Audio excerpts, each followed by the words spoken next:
সালাম জানিয়ে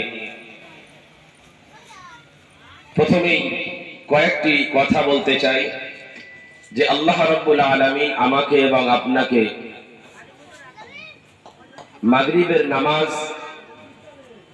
আদায় করার পর আজকের যে মহান রাতকে উদ্দেশ্য করে মহাসম্মানিত একটা মজমায় মহাসম্মানিত একটা মজলিসে বসার মতো তৌফিক ইনায়াত করেছেন সেই রব্বে করিম গফুরুর রহিম মহান আল্লাহ পাক রব্বুল আলামিনের দরবারে একাগ্র চিত্তে আন্তরিকতার সঙ্গে জানাই কোটি কোটি শুকরিয়া বলি আলহামদুলিল্লাহ।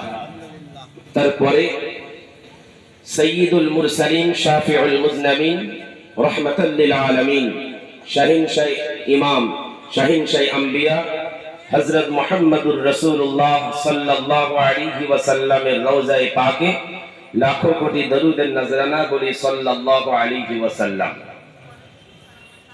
আল্লাহ পাক রব্বুল আলামিন তিনি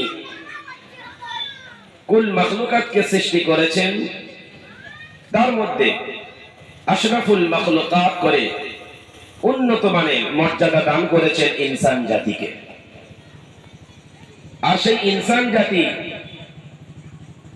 আল্লাহ রাব্বুল আলামিনের হুকুম থেকে এখন যত দিন যাচ্ছে আস্তে আস্তে গাফিল হয়ে যাচ্ছে। ইনসান জাতি যত আল্লাহ থেকে দূরে সরে যাচ্ছে তত আল্লাহর রহমত থেকে তারা দূরে সরে যাচ্ছে। আল্লাহ রাসূল সাল্লাল্লাহু আলাইহি ওয়াসাল্লাম তিনি বলেছেন, কোন ব্যক্তি আল্লাহর হুকুম ছাড়া দুনিয়ার